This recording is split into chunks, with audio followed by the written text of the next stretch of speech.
लाजपत नगर के central market park में केंद्रीय मंत्री मीनाक्षी लेखी द्वारा प्लास्टिक की बोतलों को रिसाइकलिंग करने वाली मशीन का उद्घाटन किया गया। इस मशीन के जरिए प्लास्टिक की बोतलों को मशीन में डालकर उसे रिसाइकिल किया जाएगा। वहीं एमसीडी की तरफ से G20 शिखर सम्मेलन के मद्देनजर G20 के स्थानों पर ऐसी मशीनें लगाने की योजना बनाई जा रही है, जहां बड़े पैमाने पर बोतलों की खपत होती है। इनके पुनर्चक्रण से दिल्ली की सड़कों को बोतलों से मुक्त किया जा सकता है। देखने वाली बात होगी कि अभियान से शहर में प्रदूषण की मात्रा को कितना खत्म किया जा सकता है। केंद्रीय मंत्री ने बताया कि हमारा सपना स्वच्छ भारत बनाने का है। जो सपना देश के प्रधानमंत्री नरेंद्र मोदी ने देखा है, उसे हम पूरा कर रहे हैं। उन्होंने कहा, इसमें लोगों को भी बढ़ चढ़कर हिस्सा लेना चाहिए। आज इसी के तहत डिफेंस कॉलोनी मार्केट में मशीन लगाई गई है, जो प्लास्टिक की बोतल को रिसाइकिल करेगी। उन्होंने कहा, आसपास लोग सड़कों पर बोतल फेंक देते हैं, उनसे अनुरोध है कि वो बोतल इधर उधर ना फेंके। मशीन लगाई गई है, मशीन के अंदर ही प्लास्टिक डालें। यही कहूँगी कि जो प्लास्टिक है वो एक बहुत बड़ी समस्या है पूरे देश के लिए, पूरे क्षेत्र के लिए। अब प्लास्टिक को अलग करना बहुत आवश्यक है और इसलिए हमने प्लास्टिक की क्रशिंग मशीन यहाँ पर लगाई है और प्लास्टिक की जो भी वेस्ट है उसको वहाँ पर अलग करके फेंका जाए। कितना फ़ायदा मिलेगा मार्केट के? स्वच्छता अभियान में बहुत बड़ा फ़ायदा मिलेगा और स्वच्छ भारत का अभियान चलता रहे, सब लोगों को ये समझ भी हो। आज छोटे से डब्बे का इनॉग्रेशन करने आ रहे हैं क्योंकि अगले साल चुनाव है। इन्हें लगने लगा है कि लोग हमसे सवाल पूछेंगे। मोदी से भी सवाल पूछ रहे हैं तो मैडम से भी सवाल पूछेंगे कि आप 10 साल के अंदर ये बता दें कि हमारे क्षेत्र के अंदर क्या काम किया। आज ये पूछ रहे हैं कि अलीगंज गांव के अंदर बारात घर के लिए जगह कहाँ है, क्या अलीगंज गांव के मकानों को तोड़वाना चाहती है मैडम? ये बता दें कौन से वाले क्षेत्र को तुमने टारगेट पे ले रखा, कौन से एरिया को तोड़ के तुम बारात घर देना चाहती हो। आज से पहले तो आपने पार्क बना के दिया, लोगों को धोखा दिया। हम लोगों को कहते रहे कि आप लोगों का केवल और केवल इस्तेमाल हो रहा है, वोट की राजनीति करी जा रही है। बूढ़ी बूढ़ी माताओं को बेवकूफ़ बनाया गया, वो पार्क बना दिया गया जिसमें आज जेसीबी चला के पूरा पार्क तोड़ दिया गया है। आज कह रहे हैं कि वो वाला बारात घर इस्तेमाल कर लेना। मैं बता देना चाहता हूँ, एनबीसीसी और किसी भी पार्क को इस्तेमाल करने से पहले, बारात घर के लिए इस्तेमाल करने से पहले पहली प्रायोरिटी वहाँ के रहने वाले अलॉटी की होती है, उसके बाद किसी की होती है। हमें पूछना है जगह कहाँ है। अरे नाले के ऊपर पूरा का पूरा माखन के टाइम पे सारे पार्कों को टाप दिया गया। अलीगंज और पिलंजी के सामने इतना बड़ा नाला है, आप पाट दो ना, आप टाप के उसको पूरा का पूरा फ्लाईओवर क्रिएट करके वहाँ बारात घर दो, पार्किंग दो। कौन सी जगह ढूंढ दी है मैडम? कभी क्षेत्र में आके जगह देखिए, आपको जगह देखने को बहुत मिलेगी। आप बड़ा आसान है कह देना कि ज़मीन खरीद लो। कौन पैसे देगा? क्या इसी चीज़ के लिए वोट दिया था? क्या यही आशा थी कि विकास के नाम पर आप लोग वोट ले जाओगे और जब विकास की बात हम करेंगे तो हमें ये कह दिया जाएगा कि पैसे इकट्ठे करके ज़मीन खरीद लो। अरे ज़मीन ही खरीद लेंगे तो तुम्हारी क्या ज़रूरत पड़ेगी हमें? किस बात के लिए वोट मांगने आए थे? ये भाजपा वाले केवल और केवल वोट की राजनीति करते हैं, झूठ की राजनीति करते हैं और उसके बाद जब इनके घर चले जाओ तो अपने गेटों को बंद कर लेते हैं और पुलिस का इस्तेमाल करके लोगों को गुमराह करने का काम करते हैं। समस्या थी हमारे गांव में, ना तो कोई पार्क है, ना ही कोई बारात घर है, ना ही कोई ऐसी जन सुविधाएं हैं, डिस्पेंसरी है, ऐसी कोई सुविधाएं नहीं है जिनके कारण हम लोग कह सके कि भी हम हिंदुस्तान के वासी हैं। इलेक्शन के टाइम पे हमारी लेखी जी हमारे काउंसलर के साथ आई थी। उन्होंने हमें बड़ा जोश खरोश के साथ आश्वासन दिया था कि मैं आपकी बेटी हूँ, आपकी बहन हूँ।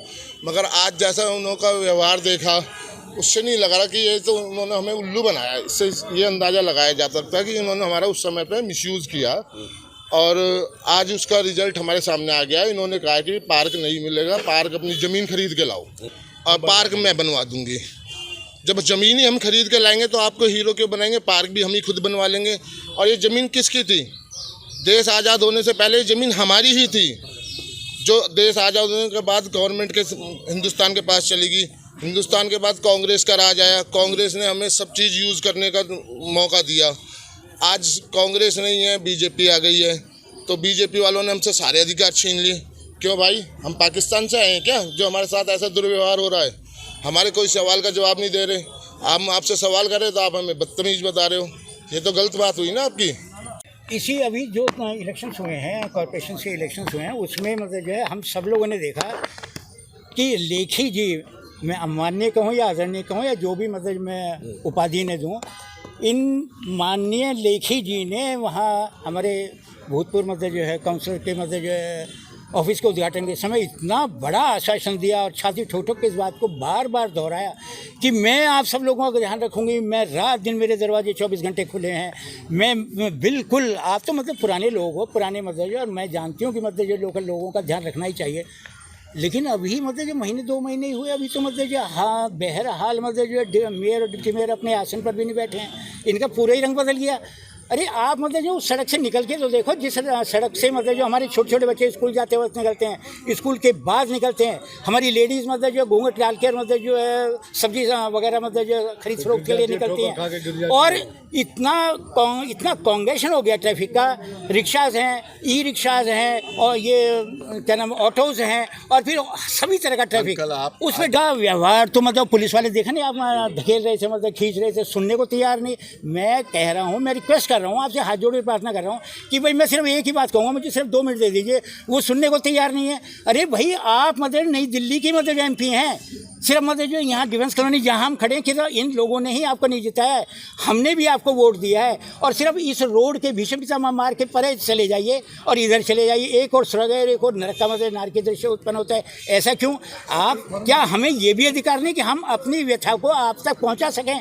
क्या इसमें भी मतलब आपको सुनने में भी कोई परेशानी है? पहले तो आप मतलब जो पता नहीं क्या क्या मतलब जो बन जाते हो, बहन जी बन जाती हो, माता जी बन जाती हो, दादी जी बन जाती हो, और अब मतलब हम आपके मतलब लिए तुच्छ प्राणी हैं। वहीं इस मौके पर केंद्रीय मंत्री का अली गांव के लोगों ने और यहां से स्थानीय आम आदमी पार्टी की निगम पार्षद के द्वारा विरोध किया गया।